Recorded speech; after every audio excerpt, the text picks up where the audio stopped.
Welcome to Brain Secrets in the Age of the Brain. That name comes from the amazing informational bits that are being discovered about the human brain. Bits that I like to call brain secrets. This is the third time Asia Hudson, assistant producer of Brain Secrets, along with videographer Grant Gilmore, have taken to the streets and brought back questions for an Ask Dr. Taylor segment. Asia asks people, if you could talk to a brain function specialist, what would you ask? Let's meet Asia and find out what questions they asked.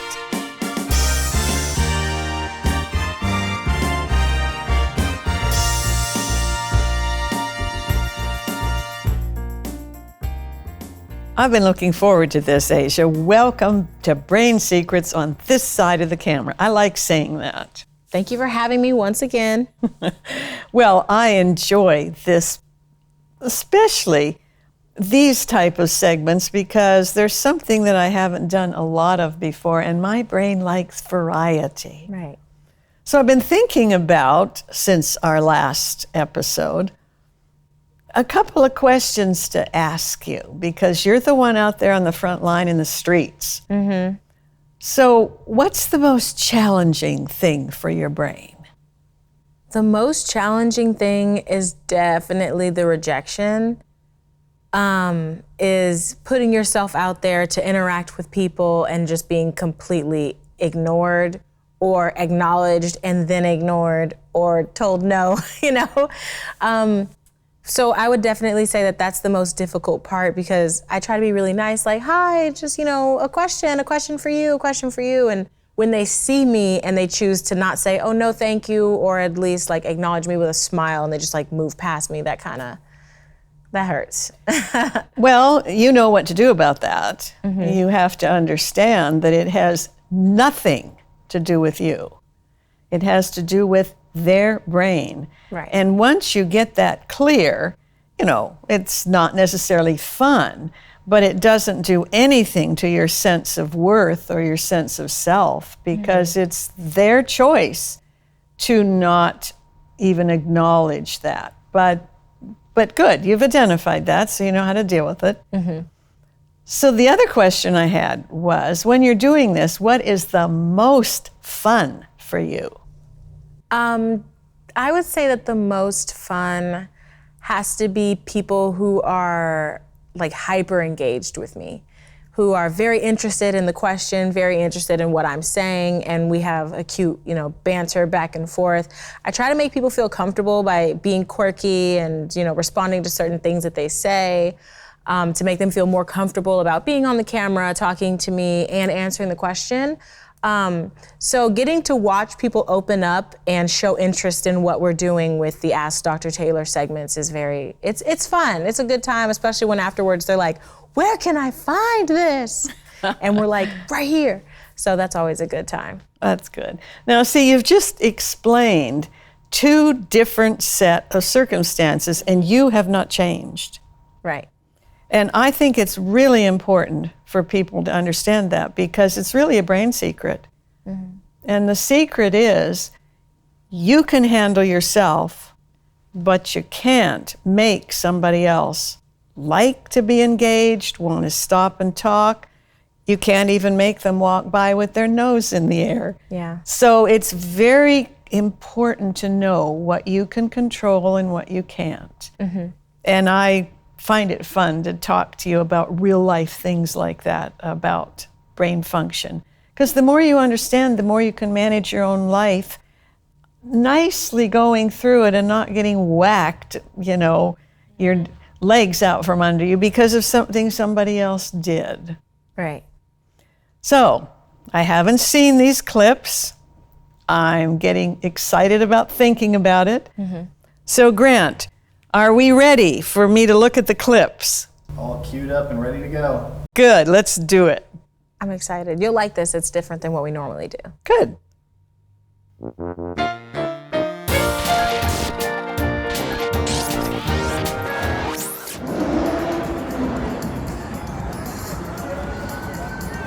Asia, you're in Las Vegas. You didn't tell me you were going to Las Vegas. What's up, y'all? My name is Asia Hudson, and welcome to Ask Dr. Taylor, where we take to the streets and allow random people to ask us questions about brain function. Then we take those questions and we send them back to the desk of our world-renowned brain function specialist, Dr. Arlene Taylor. Today we are here in the city of sin, Las Vegas, getting some questions out here on the strip. Crazy things are happening in the background. Something is always happening in Las Vegas. Let's see what type of people we come across and what type of questions we can garner from the crowd. Here we go. Hey, y'all, can I ask y'all a quick question?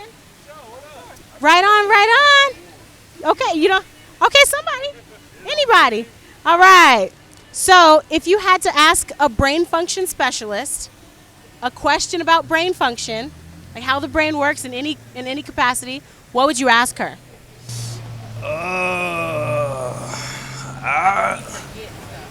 Oh, wait, come here real quick. Say into the mic for me. One time into the mic. Love that question. Why do we forget things? That's a great question. Why do we forget things? Yeah, that's what I would want to know. All right, right on. Information we take in, why do we forget it? Great question. Thank you so much. Smoke a lot of weed, y'all, so I don't. That's okay. I know you got a question about how that affects your brain. I know it does, because I forget a lot, so. All right, I appreciate y'all. Thank you. A very good question. Current estimates are that the brain takes in about 11 million bits of sensory data per second and can decode about 10,000 bits per second. The conscious thought portion of the brain can decode only about 50 bits of information per second. The brain seems programmed to forget irrelevant details and focus on what it thinks will help you make good decisions in the real world.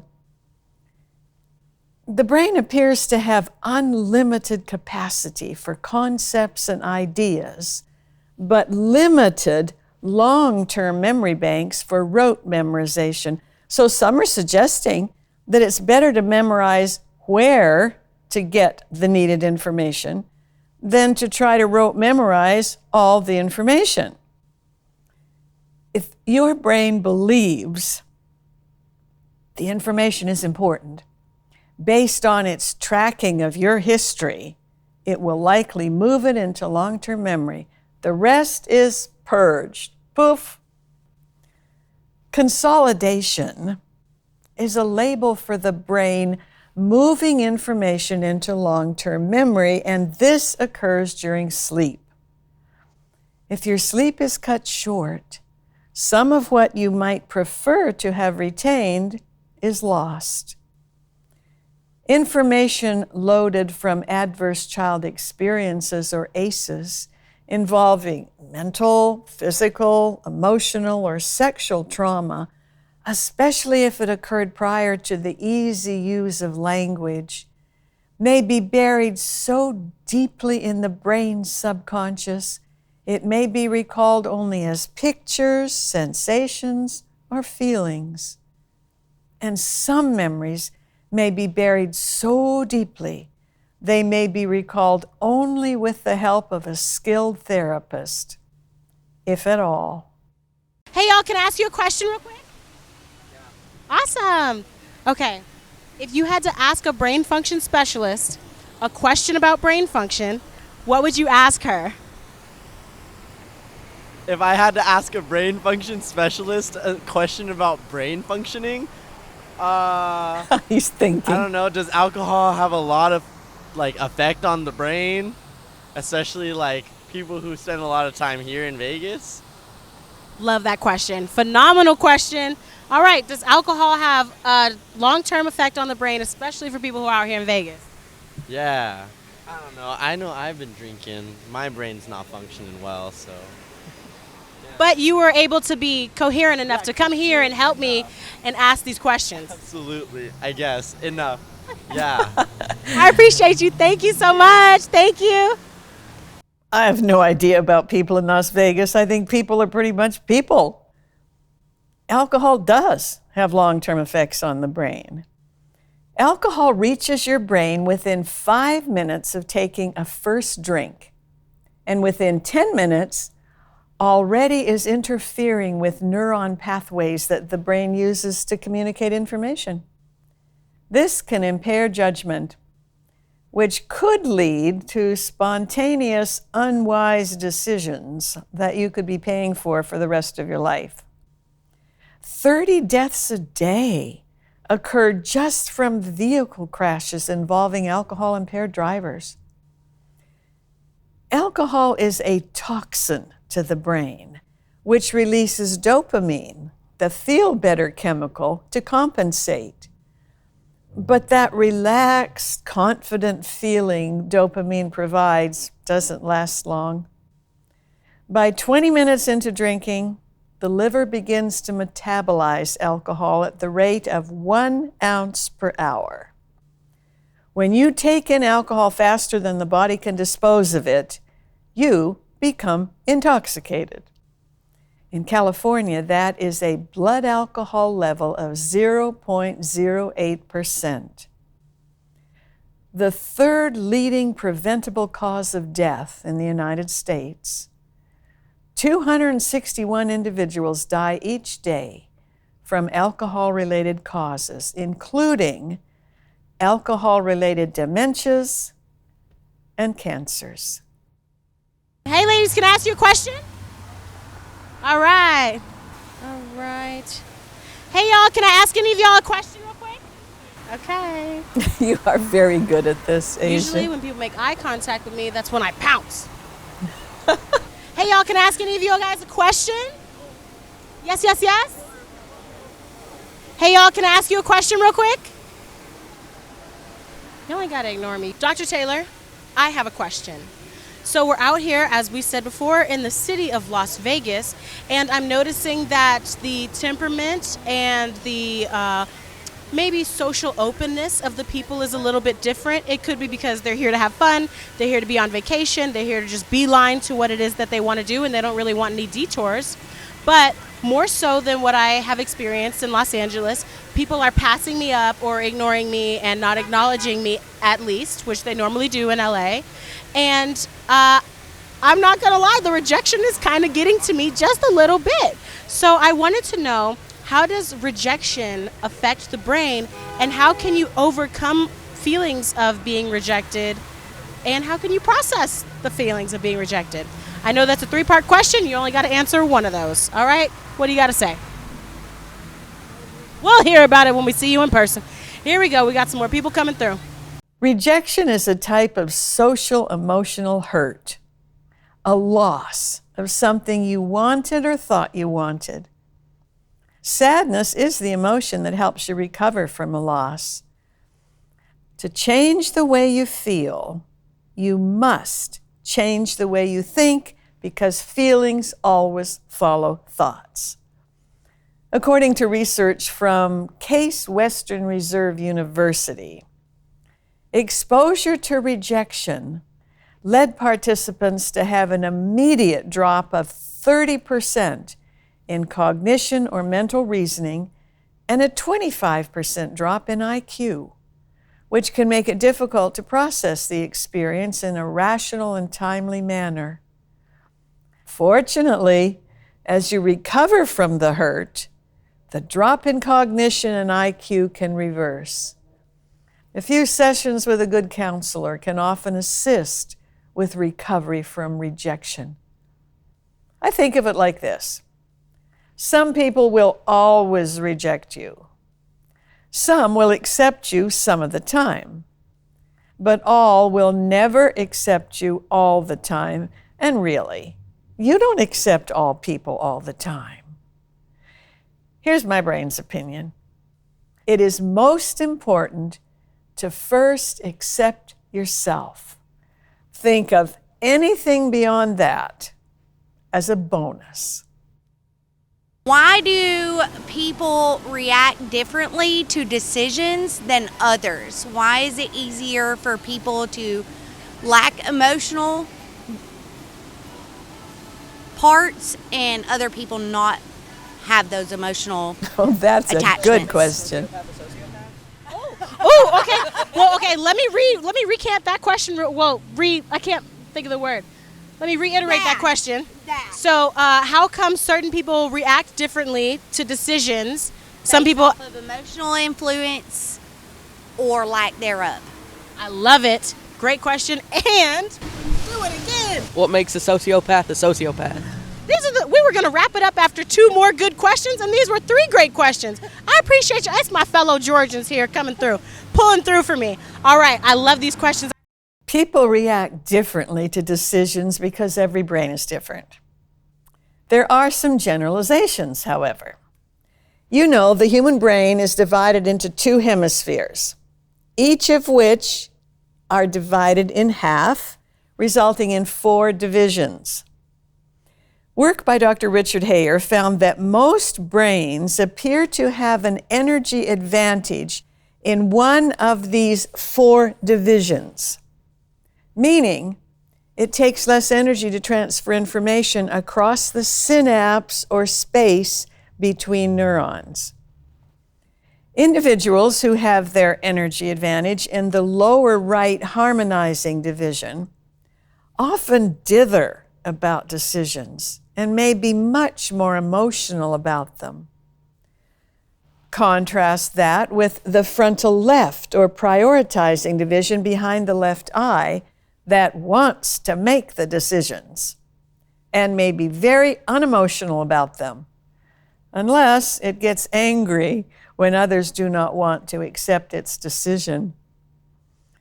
The frontal right or visualizing division behind the right eye does not want to be told what to do, period, and may get upset or just leave when others try to control its decisions. The lower left or maintaining division is willing to accept decisions if they make sense and seem practical. If not, that part of the brain can dig in its heels and be quite stubborn. What makes a sociopath a sociopath? I'll make this answer brief because the producer is already giving me the high sign. Sociopath is an informal term for an individual who has an antisocial personality disorder, or APD. In some individuals, the brain seems primed from birth, but it requires triggers either from the childhood environment or perhaps from a traumatic brain injury for full-blown symptoms to develop. There is evidence that an antisocial, narcissistic adult whose brain did not learn and move toward more balanced behaviors may eventually exhibit an antisocial personality disorder and can become quite dangerous. And that wraps it up for another episode of Ask Dr. Taylor. We took it on the road, literally this time, and we brought it to the Las Vegas Strip. We had a bunch of interesting questions, and tonight's theme was sleep. Sleep cycle. Not asleep. Sleep better. Always a popular theme, but in a different context now that we're in a city where people are running and gunning at all hours of the night. So we're excited to see what you have to say about our very interesting questions, Dr. Taylor, and we can't wait to get back to your desk. And we've wrapped up another segment, and I had a good time with it. You did an excellent job. Thank you. I'm glad that we talked about rejection beforehand, and then you watched the clip, and then you answered the question about how to deal with rejection, and I really appreciated that. How did you feel about us, surprise, being on the road in Vegas? I was surprised, but I like surprises, and I don't care where you go. We thought you might like that. It's just all about getting people who are interested, and not everybody is, but getting people who are interested, give them an opportunity to be part of something like this. Did you have a favorite question from Las Vegas? I thought the sociopath question was really funny because while her friend was trying to explain what her question was, and she was saying like, how do people react to different emotions, or why do people react differently to different decisions? And the other person was like, what makes a sociopath a sociopath? I kind of liked the combination of those two questions next to each other. Those would have to be my favorite. The Good. sociopath question I didn't expect, so it was very left field, so that's what made it so funny. But that's great, you know. There's nothing they can ask that we can't answer, even if the answer is, research hasn't discovered that yet. That's a great pivot. So, thanks again for another fun episode. And as always, I appreciate what you do. Of course. And thank you, our viewers, for watching. Your questions are both challenging and stimulating for my brain, an anti-aging strategy, which is another brain secret. Until next time, happy braining.